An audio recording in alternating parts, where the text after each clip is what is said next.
Gita IAS, जहां सपनों को पंख मिलते हैं। आप सुन रहे हैं the Silk Roads, a new history of the world. नमस्कार दोस्तों।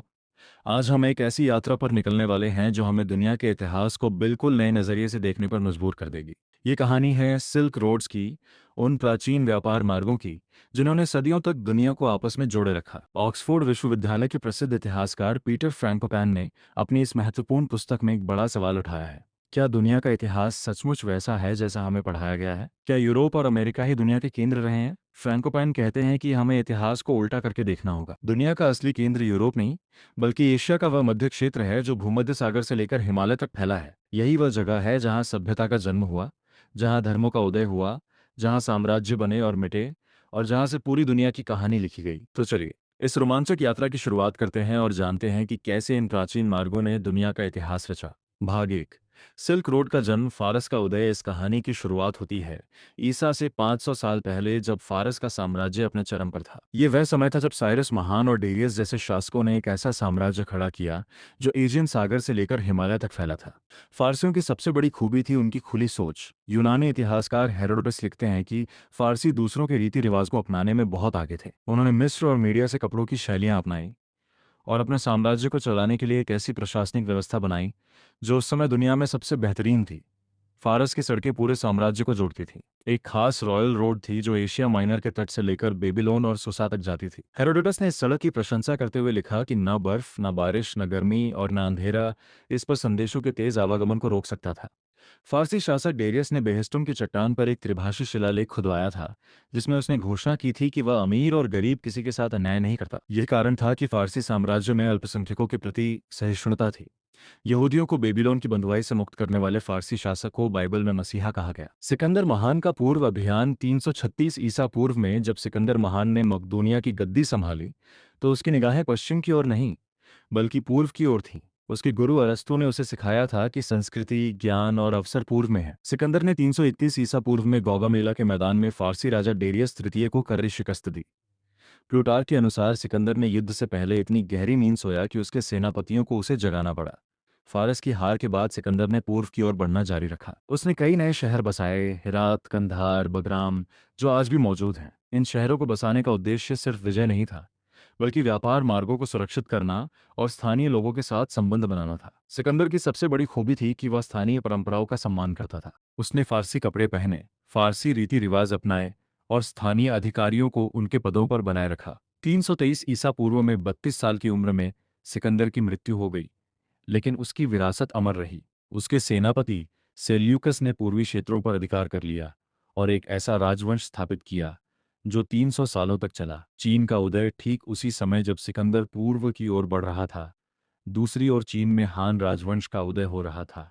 चीनी सम्राट भी उत्तर के खानाबदोश जनजातियों जियोंगनू से परेशान थे।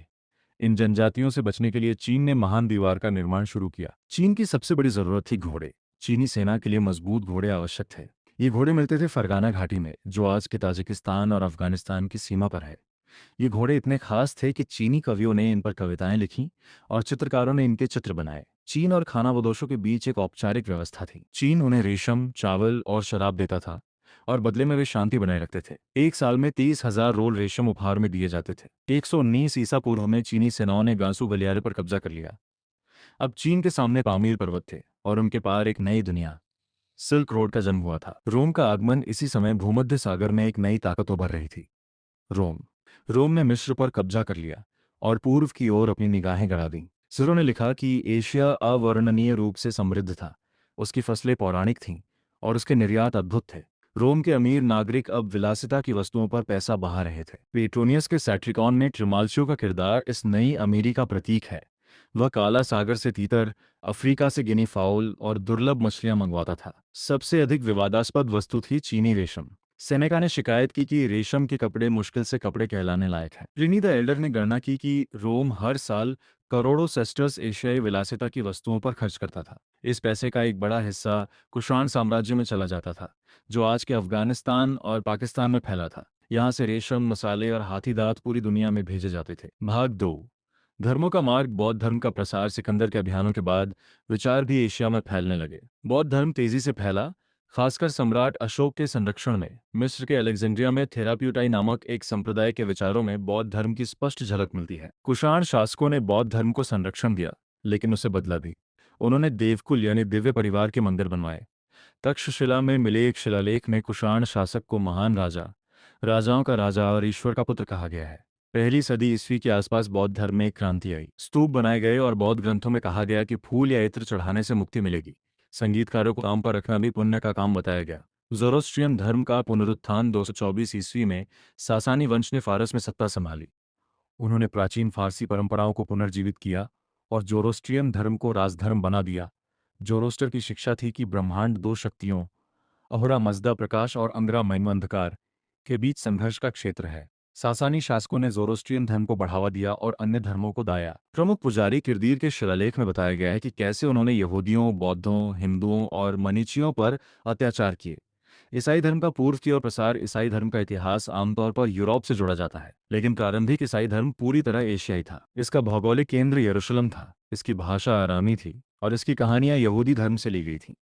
ईसाई धर्म पूर्व की ओर उन यहूदी समुदायों के माध्यम से फैला जो बेबीलोन की बंधुआई के बाद से मेसोपोटामिया में रह रहे थे। एडेसा, आज का उर्फा, तुर्की ईसाई प्रचार का एक प्रमुख केंद्र बन गया। 3वीं सदी तक फारस की खाड़ी में ईसाई समुदाय मौजूद थे।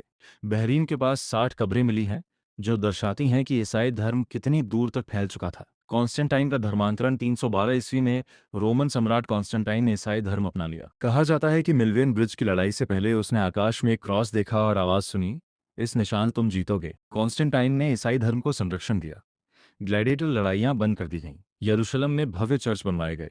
सम्राट ने खुद यरूशलेम के बिशप को पत्र लिखकर पूछा कि छत पर सोने की सजावट करनी चाहिए या नहीं। लेकिन कॉन्स्टेंटाइन के धर्मांतरण का पूर्व में ईसाइयों पर विपरीत असर हुआ। उसने फारसी शासक को पत्र लिखकर कहा कि वह फारस के ईसाइयों की रक्षा करे। फारसी शासक ने इसे धमकी के रूप में लिया और अपने राज्य में ईसाइयों पर अत्याचार शुरू कर दिए। भाग 3। ईसाई पूर्व का मार्ग। हूणों का आगमन। 4वीं सदी में जलवायु परिवर्तन के कारण एशिया की खानाबदोश जनजातियां पश्चिम की ओर बढ़ने लगीं। इन्हें हूण कहा गया। रोमन लेखकों ने उन्हें बुराई का बीज और अत्यधिक जंगली कहा। 378 ईस्वी में हूणों ने रोमन सेना को करारी शिकस्त दी। सम्राट वैलेंस मारा गया। रोम की पश्चिमी सीमाएं टूट गईं। गौल प्रांत तबाह हो गया। 410 ईस्वी में विसिगोथ्स ने रोम शहर को लूट लिया। यरूशलेम में इस खबर पर सेंट जेरोम ने लिखा, वक्ता की आवाज रुक गई। सिस्कियों ने उसका भाषण बाधित कर दिया। जिस शहर ने पूरी दुनिया को जीत लिया था, वह खुद जीत लिया गया। फारस में ईसाई धर्म का संगठन। रोम के पतन के बाद फारस में ईसाइयों पर दबाव कम हुआ। 410 ईस्वी में फारसी शासक यज़दगिर्द प्रथम ने ईसाई चर्च को संगठित करने के लिए एक परिषद बुलाई। ये वैसा ही कदम था जैसा कॉन्स्टेंटाइन ने नाइसिया की परिषद में उठाया था, लेकिन ईसाई धर्म में आंतरिक मतभेद गहरा गए। नेस्टोरियस और सिरिल के बीच विवाद ने चर्च को विभाजित कर दिया। 451 ईस्वी में चाल्सीडॉन की परिषद में एक नई घोषणा की, जिसे पूर्वी चर्च ने अस्वीकार कर दिया। पूर्वी चर्च ने एक महत्वाकांक्षी मिशनरी कार्यक्रम शुरू किया। 6वीं सदी तक बसरा, मोसुल और तिकरित में बड़े ईसाई समुदाय थे। मर्व, गुंडेशापुर और यहाँ तक कि काशगर में भी आर्चबिशप थे। कैंटरबरी से सदियों पहले। भाग 4। क्रांति का मार्ग। प्लेग और आर्थिक मंदी। 541 ईस्वी में ब्यूबोनिक प्लेग ने पूरे भूमध्य सागर में तबाही मचाई। कॉन्स्टेंटिनोपल में एक समय रोजाना 10,000 लोग मर रहे थे। प्लेग व्यापार मार्गों के साथ फैला और चीन तक पहुंच गया। प्लेग ने अर्थव्यवस्था को चौपट कर दिया। खेत खाली हो गए, शहर सुनसान हो गए। सम्राट जस्टिनियन के शासन के अंतिम वर्षों में सेना के लिए पर्याप्त सैनिक नहीं थे। फारस रोम युद्ध। 6वीं सदी के अंत में फारस और रोम के बीच युद्ध छिड़ गया। 602 ईस्वी में जब रोमन सम्राट मॉरिस की हत्या हुई तो फारसी शासक खुसरो द्वितीय ने मौका भुनाया। उसने एक के बाद एक शहरों पर कब्जा किया। एडेसा, एंटियोक, दमिश्क और अंततः 614 ईस्वी में यरूशलेम। यरूशलेम के पतन की खबर ने रोमी दुनिया में हड़कंप मचा दिया। ईसाइयों पर अत्याचार हुए। जिस क्रॉस पर ईसा को सूली दी गई थी उसे फारस की राजधानी भेज दिया गया। 619 ईस्वी में फारसियों ने अलेक्जेंड्रिया पर कब्जा कर लिया। मिस्र, जो रोम का अन्न भंडार था, 6 शताब्दियों में पहली बार हाथ से निकल गया। इस्लाम का उदय। इसी समय अरब प्रायद्वीप में एक व्यापारी मोहम्मद को दिव्य संदेश मिलने शुरू हुए। 610 ईस्वी में मक्का के पास एक गुफा में उन्होंने आवाज सुनी, पढ़ो अपने रब के नाम से। कुरान की आयतों में चेतावनी थी कि प्रलय निकट है। जो लोग ईश्वर के संदेश को मानेंगे उनके लिए स्वर्ग के बाग हैं, जो नहीं मानेंगे उनके लिए नरक की आग है। मक्का के कुलीन वर्ग ने मोहम्मद का विरोध किया। 622 ईस्वी में वे मदीना चले गए। यह हिजरा इस्लामी इतिहास का सबसे महत्वपूर्ण क्षण बन गया। मोहम्मद ने अरब की जनजातियों को एकजुट किया। 628 ईस्वी में उन्होंने मक्का के साथ संधि की और काबा को तीर्थ स्थल घोषित किया। अब अरबों का अपना धर्म था। फारस का पतन 628 और 632 के बीच फारस में अराजकता फैल गई। 6 राजा और 2 रानियां बदली गईं। मोहम्मद के अनुयायियों ने इस अवसर का लाभ उठाया। 636 ईस्वी में कादेसिया की लड़ाई में फारसियों को करारी शिकस्त मिली। एक के बाद एक शहरों ने आत्मसमर्पण किया। 637 ईस्वी में फारस की राजधानी कटेसिफोन मुसलमानों के हाथों में चली गई। सासानी साम्राज्य का अंत हो गया। भाग 5। समझौते का मार्ग। यहूदियों और ईसाइयों का समर्थन। इस्लाम की प्रारंभिक सफलता में यहूदियों और ईसाइयों का महत्वपूर्ण योगदान था। मदीना में मोहम्मद ने यहूदियों के साथ एक संधि की थी। दोनों समुदाय एक दूसरे की रक्षा करेंगे, किसी को नुकसान नहीं पहुंचाया जाएगा। उत्तरी अफ्रीका में लिखा गया एक पाठ बताता है कि फिलिस्तीन के यहूदी अरबों की प्रगति का स्वागत कर रहे थे। उन्हें लगा कि शायद यह मसीहा का आगमन है। कुरान में कहा गया है कि ईश्वर ने तौरात और इंजील भी उतारी है। मरियम की प्रशंसा की गई है। ईसा को मरियम का पुत्र कहा गया है। यहूदियों और ईसाइयों को किताब वाले कहकर सम्मान दिया गया है। अरब विजय। फिलिस्तीन और सीरिया में अरब विजय अपेक्षाकृत शांतिपूर्ण थी।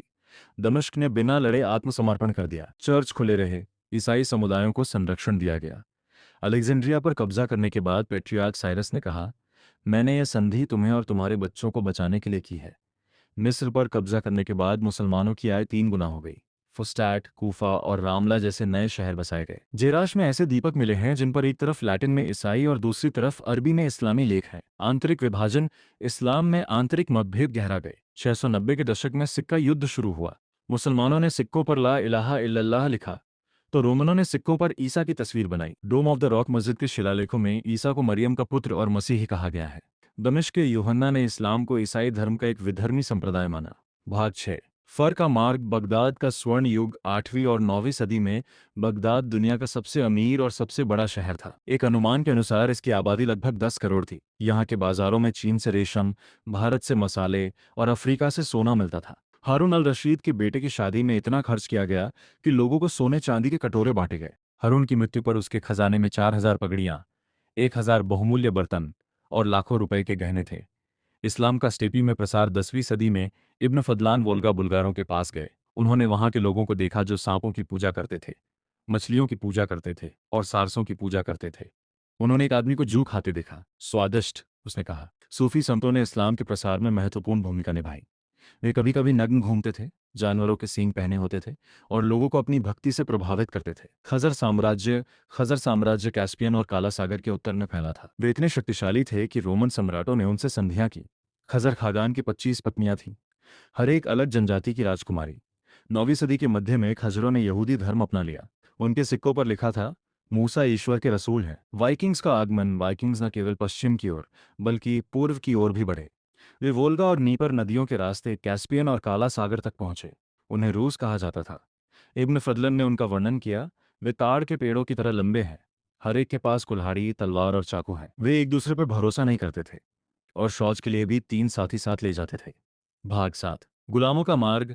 मानव तस्करी। वाइकिंग्स सबसे अधिक गुलामों का व्यापार करते थे। स्लाव लोग इतने अधिक संख्या में पकड़े गए कि स्लाव शब्द ही गुलाम का पर्याय बन गया। एक प्रार्थना में लिखा था, हे प्रभु, हमें जंगली नॉर्समैन से बचाओ, वे हमारे युवाओं को ले जाते हैं। प्राग गुलामों का सबसे बड़ा बाजार था। वार्डन के व्यापारी खोजे बेचकर अपार संपत्ति कमा रहे थे। एक अरब लेखक ने लिखा, जब तुम गुलाम खरीदने निकलो तो सावधान रहो। वेनिस का उदय। वेनिस ने गुलामों के व्यापार से अपार धन कमाया। 776 ईस्वी में पोप हैड्रियन प्रथम ने शिकायत की कि लोग ईसाइयों को सारासेंस को बेच रहे हैं। वेनिस इतना समृद्ध हो गया कि उसके नागरिक आज भी एक दूसरे को स्कियावो कहकर बुलाते हैं, जिसका अर्थ है मैं तुम्हारा गुलाम हूँ। यही शब्द बाद में चियाओ बन गया। कीव का उदय 10वीं सदी के अंत तक। रूस के शासक काला सागर से लेकर डेन्यूब तक फैल चुके थे। कीव यूरोप का सबसे प्रभावशाली राजवंश बन गया। यारोस्लाव द वाइज की बेटियों ने नॉर्वे, हंगरी, स्वीडन और फ्रांस के राजाओं से विवाह किए। भाग 8। स्वर्ग का मार्ग। प्रथम धर्मयुद्ध। 1095 ईस्वी में पोप अर्बन द्वितीय ने क्लेरमोंट की परिषद में घोषणा की कि ईसाइयों का कर्तव्य है कि वे पूर्व में अपने भाइयों की सहायता करें। 1099 ईस्वी में यरूशलेम पर कब्जा कर लिया गया। एक प्रत्यक्षदर्शी ने लिखा, यरूशलेम लाशों से भर गया था। यदि तुम वहां होते तो तुम्हारे पैर मारे गए लोगों के खून से लाल हो जाते। इतालवी नगर राज्यों का उदय। जिनोआ, पीसा और वेनिस ने धर्मयुद्ध का लाभ उठाया। उन्होंने यरूशलेम के राजा से विशेष व्यापार अधिकार प्राप्त किए। एक समझौते में वेनिस को हर शहर में एक चर्च, एक चौक और सड़क देने का वादा किया गया। 1124 ईस्वी में सोर पर कब्जा करने के बाद वेनिस की स्थिति और मजबूत हो गई।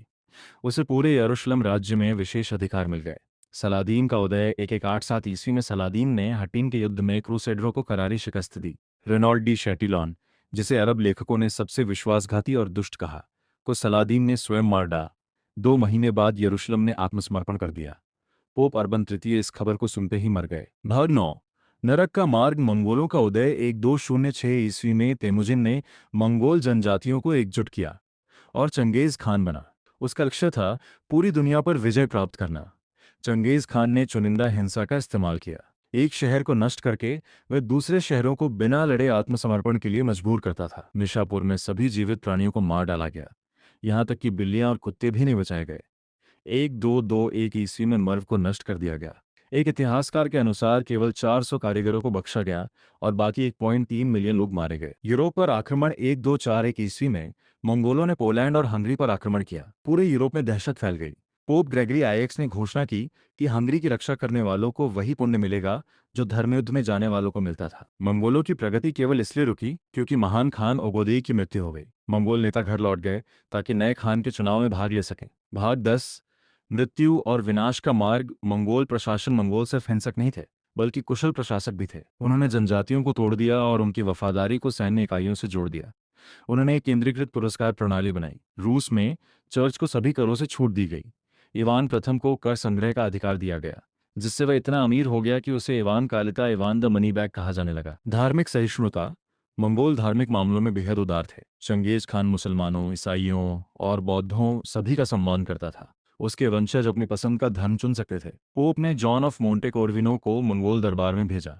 उसने इतने लोगों को धर्मांतरित किया कि अंततः उसे बीजिंग का आर्कबिशप नियुक्त किया गया। सांस्कृतिक प्रभाव। मंगोल विजय का सांस्कृतिक प्रभाव भी पड़ा। इंग्लैंड में नाइट्स ऑफ द गार्टर के वस्त्र गहरे नीले टाटर कपड़े से बनाए गए। पुनर्जागरण की महिलाओं की शंक्वाकार टोपियां मंगोल दरबार से प्रेरित थीं। मार्को पोलो ने चीन के बारे में अद्भुत कहानियां सुनाई। एक द्वीप जहां राजा के महल की छतें सोने की थीं और भारत में हीरे इकट्ठा करने का अद्भुत तरीका। भाग 11। सोने का मार्ग। Black death. 14वीं सदी के मध्य में प्लेग ने यूरोप और एशिया को तबाह कर दिया। बोकाशियो ने लिखा कि फ्लोरेंस में 3 महीनों में 1 लाख से अधिक लोग मारे गए। प्लेग के कारण यूरोप की 1/3 आबादी समाप्त हो गई। आयरलैंड में एक भिक्षु ने अपनी पुस्तक में खाली पन्ने छोड़े, यदि भविष्य में कोई जीवित बचे तो वह इस कार्य को जारी रख सके। आर्थिक परिवर्तन। प्लेग के बाद मजदूरों की कमी हो गई, जिससे मजदूरी 3 गुना हो गई। किसानों की शक्ति बढ़ गई। जमींदारों को कम किराया स्वीकार करना पड़ा। इस आर्थिक परिवर्तन ने यूरोप के उदय की नींव रखी। विलासिता की वस्तुओं की मांग बढ़ गई। फैशन उद्योग विकसित हुआ। लंदन में जीवन प्रत्याशा में सुधार हुआ। वेनिस का पुनरुत्थान। प्लेग के बाद वेनिस और समृद्ध हो गया। हर साल 400 टन काली मिर्च मिस्र से आ रही थी। 15वीं सदी के अंत तक लगभग 5 मिलियन पाउंड मसाले वेनिस से होकर यूरोप भेजे जा रहे थे। वेनिस के महलों की कीमतें आसमान छू रही थीं। सीढ़ियों के नए डिजाइन बनाए गए ताकि कम जगह में अधिक सुंदरता हो। मुरानों के कांच की खिड़कियां लगाई गईं। भाग 12। चांदी का मार्ग। कोलंबस की यात्रा। 1492 ईस्वी में क्रिस्टोफर कोलंबस ने अटलांटिक पार करके अमेरिका की खोज की। उसने सोचा कि वह भारत पहुंच गया है। उसने लिखा कि वहां सोने की बड़ी खदानें हैं और हजारों मूल्यवान वस्तुएं मिलेंगी। लेकिन वास्तविकता अलग थी। वहां के लोग नग्न घूमते थे और तलवारों से अनजान थे। कोलंबस के वादे झूठे निकले। वास्को डी गामा की यात्रा। 1498 ईस्वी में वास्को डी गामा ने अफ्रीका का चक्कर लगाकर भारत का समुद्री मार्ग खोज लिया। कालीकट पहुंचने पर उसने सुना, यहाँ बहुत से माणिक हैं, बहुत से पन्ने हैं। पुर्तगाल के राजा ने स्पेन के शासकों को पत्र लिखा, हम दालचीनी, लौंग, अदरक, जायफल और काली मिर्च लाए हैं। कोलंबस सिर्फ वादे कर सकता था। डी गामा ने परिणाम दिए। स्पेन और पुर्तगाल का विभाजन। 1494 ईस्वी में टॉर्डेसिलास की संधि ने दुनिया को स्पेन और पुर्तगाल के बीच बांट दिया। एक रेखा खींची गई, पश्चिम स्पेन का, पूर्व पुर्तगाल का। 1520 के दशक में मैगलन ने दुनिया का चक्कर लगाया। अब स्पेन और पुर्तगाल ने प्रशांत महासागर को भी बांट लिया। पोप का आशीर्वाद था, इसलिए ईश्वर का भी। भाग 13। उत्तरी यूरोप का मार्ग। इंग्लैंड का उदय। 16वीं सदी के अंत में इंग्लैंड ने नौसेना में भारी निवेश किया। मैथ्यू बेकर ने जहाज निर्माण में गणितीय सिद्धांतों का उपयोग किया।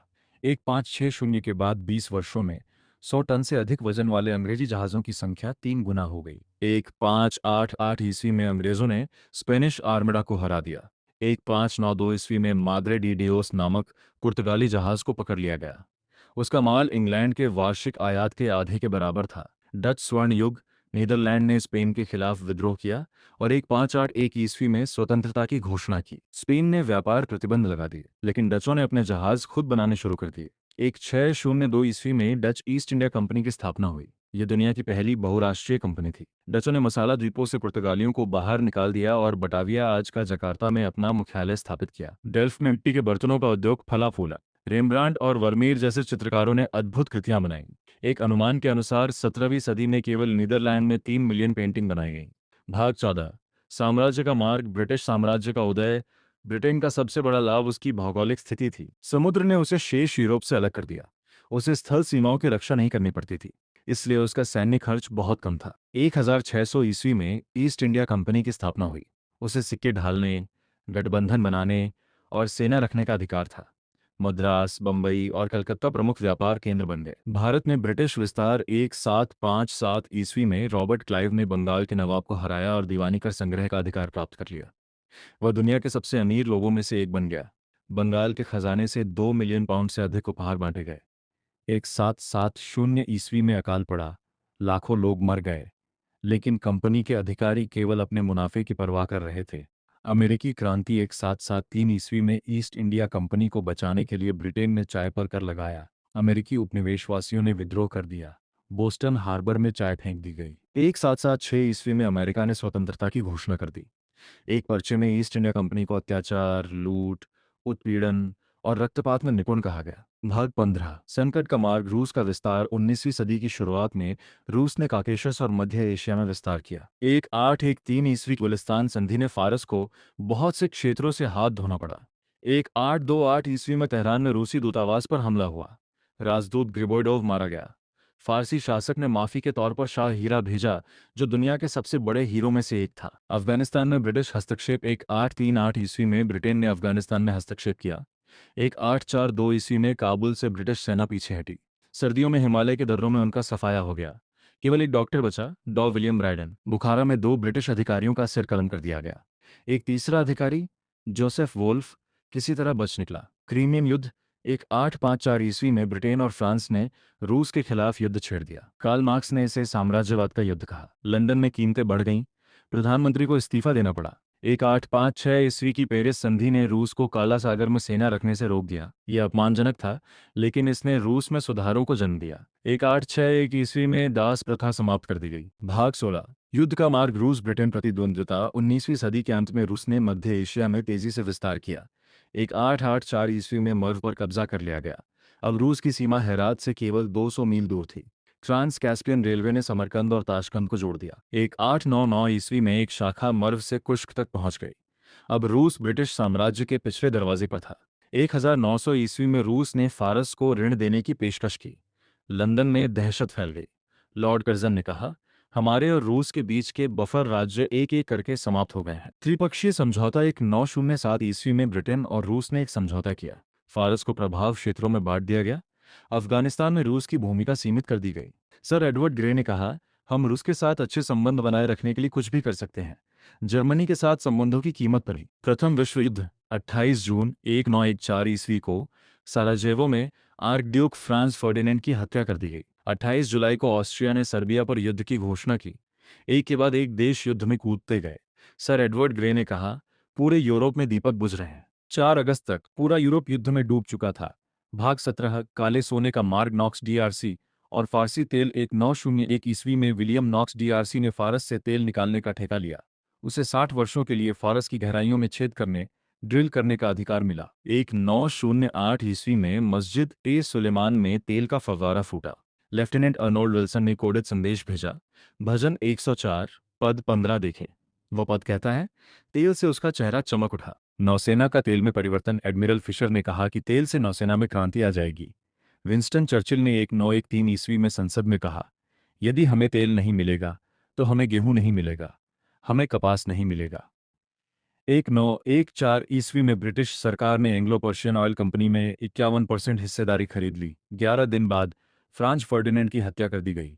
मध्य पूर्व का विभाजन। 1916 ईस्वी में साइक्स पिकोट समझौते ने मध्य पूर्व को बांट दिया। फ्रांस को सीरिया और लेबनान मिला, ब्रिटेन को मेसोपोटामिया और फिलिस्तीन। 1917 ईस्वी में बाल्फोर घोषणा ने यहूदियों के लिए एक राष्ट्रीय घर का वादा किया। 1918 ईस्वी में ब्रिटेन ने मोसुल और यरूशलेम पर कब्जा कर लिया। भाग 18, समझौते का मार्ग। इराक का निर्माण। 1920 के दशक में ब्रिटेन ने इराक का निर्माण किया। 3 पूर्व ओटोमन प्रांतों बसरा, बगदाद और मोसुल को मिलाकर एक नया देश बनाया गया। फैसल को राजा बनाया गया। गर्टरूड बेल ने नया झंडा डिजाइन किया। एक संधि में कहा गया कि इराक सभी महत्वपूर्ण मामलों में ब्रिटेन के निर्देशन में काम करेगा। फारस में तख्तापलट 1921 ईस्वी में रजा खान ने तख्तापलट किया। ब्रिटिश अधिकारियों ने उसकी प्रशंसा की। एक मजबूत और निडर व्यक्ति। 1925 ईस्वी में वह शाह बन गया, लेकिन तेल की रॉयल्टी को लेकर विवाद बना रहा। 1932 ईस्वी में शाह ने नॉक्स डीआरसी के ठेके को रद्द कर दिया। 1933 ईस्वी में एक नया समझौता हुआ। फारस को अधिक रॉयल्टी और लाभ का हिस्सा मिला। भाग 19 गेहूं का मार्ग हिटलर का उदय। 1939 ईस्वी में हिटलर ने स्टालिन के साथ एक समझौता किया। दोनों तानाशाहों ने पोलैंड को आपस में बांट लिया। हिटलर ने अपने जनरलों से कहा, हमें यूक्रेन चाहिए। उसे गेहूं और तेल चाहिए था। उसने कहा, अपने दिलों को दया के लिए बंद कर लो। 80 मिलियन लोगों को उनका अधिकार मिलना चाहिए। यूक्रेन की योजना। हर्बर्ट बैके ने यूक्रेन पर कब्जा करने की योजना बनाई। सोवियत संघ को दो क्षेत्रों में बांटा गया। अधिशेष क्षेत्र यूक्रेन, दक्षिण रूस और घाटे का क्षेत्र उत्तर। एक बैठक में निर्णय लिया गया, कई मिलियन लोग निश्चित रूप से भूखे मरेंगे। ये जर्मनी के लिए भोजन सुरक्षित करने की कीमत थी। भाग 20 नरसंहार का मार्ग। सोवियत संघ पर आक्रमण। 22 जून 1941 ईस्वी को जर्मनी ने सोवियत संघ पर आक्रमण कर दिया। हिटलर ने कहा, यूक्रेन और वोल्गा बेसिन यूरोप के अन्न भंडार बन जाएंगे। स्टालिन को विश्वास नहीं हुआ। उसने एक रिपोर्ट पर लिखा, अपने स्रोत से कहो कि वह अपनी मां के साथ जाए। लेकिन जर्मन सेना तेजी से बढ़ी। सितंबर तक कीव गिर गया। 5 लाख सोवियत सैनिक पकड़े गए। दिसंबर तक जर्मन सेना मास्को से केवल 5 मील दूर थी। नरसंहार। लेकिन यूक्रेन से उतना गेहूं नहीं मिला जितनी उम्मीद थी। जर्मनी में भोजन की कमी हो गई। समाधान था यहूदी। 1942 ईस्वी की वांसी सम्मेलन ने अंतिम समाधान की घोषणा की। 6 मिलियन यहूदियों की हत्या कर दी गई। यूक्रेन के असफल अभियान ने नरसंहार को जन्म दिया। भाग 21 शीत युद्ध का मार्ग। ईरान पर कब्जा। 1941 ईस्वी में ब्रिटेन और सोवियत संघ ने ईरान पर कब्जा कर लिया। त्रिपक्षीय संधि ने उन्हें ईरान की सड़कों, नदियों, पाइपलाइनों और हवाई क्षेत्रों का उपयोग करने का अधिकार दिया। अमेरिकी राजदूत ने चेतावनी दी, ब्रिटिश स्थिति का फायदा उठा रहे हैं, लेकिन कोई नहीं सुन रहा था। मोसादेक और तेल राष्ट्रीयकरण। 1951 ईस्वी में मोहम्मद मोसादेक ईरान के प्रधानमंत्री बने। उन्होंने एंग्लो ईरानियन ऑयल कंपनी का राष्ट्रीयकरण कर दिया। टाइम पत्रिका ने उन्हें वर्ष का व्यक्ति चुना। ब्रिटेन ने तेल पर प्रतिबंध लगा दिया। एक ब्रिटिश राजनयिक ने कहा, जब उन्हें पैसे की जरूरत होगी तो वे हमारे पास रेंगते हुए आएंगे। सीआईए तख्तापलट। 1953 ईस्वी में सीआईए ने मोसादेक को उखाड़ फेंका। शाह वापस लौट आया। मोसादेक को गिरफ्तार कर लिया गया। ये अमेरिकी विदेश नीति का एक महत्वपूर्ण मोड़ था। अब से अमेरिका मध्य पूर्व में सीधे हस्तक्षेप करने लगा। भाग 22 अमेरिकी सिल्क रोड बगदाद संधि। 1955 ईस्वी में बगदाद संधि ने तुर्की, इराक, ईरान और पाकिस्तान को एक साथ बांध दिया। इसका उद्देश्य सोवियत संघ को रोकना था, लेकिन अमेरिकी नीति में विरोधाभास था। एक ओर वे लोकतंत्र का प्रचार कर रहे थे, दूसरी ओर तानाशाहों का समर्थन कर रहे थे। सुएज संकट। 1956 ईस्वी में मिस्र के राष्ट्रपति नासिर ने सुएज नहर का राष्ट्रीयकरण कर दिया। ब्रिटेन और फ्रांस ने आक्रमण कर दिया। आइजनहावर ने उन्हें रोक दिया। अमेरिका ने मिस्र का पक्ष लिया। ये ब्रिटिश साम्राज्य के अंत की शुरुआत थी। ईरान में क्रांति। 1979 ईस्वी में अयातुल्ला खुमैनी ने ईरान में क्रांति कर दी। शाह भाग गया। अमेरिकी राजदूत ने केबल भेजा। सेना ने आत्मसमर्पण कर दिया। खुमैनी जीत गए। सभी गुप्त दस्तावेज नष्ट कर रहे हैं। तेहरान में अमेरिकी दूतावास पर कब्जा कर लिया गया। 50 से अधिक अमेरिकी बंधक बना लिए गए। भाग 23 महाशक्ति प्रतिद्वंद्विता का मार्ग। ओपेक का उदय। 1960 ईस्वी में ओपेक की स्थापना हुई। तेल उत्पादक देशों ने मिलकर कीमतों पर नियंत्रण करना शुरू कर दिया। 1973 ईस्वी में योम किपुर युद्ध के बाद अरब देशों ने तेल पर प्रतिबंध लगा दिया। कीमतें 4 गुना हो गईं। अमेरिका में पेट्रोल के लिए लंबी लाइनें लग गईं। शाह का पतन। 1970 के दशक के अंत में ईरान में असंतोष बढ़ गया। 1977 ईस्वी में राष्ट्रपति कार्टर ने तेहरान में कहा, ईरान स्थिरता का एक द्वीप है। 1 साल बाद शाह भाग गया।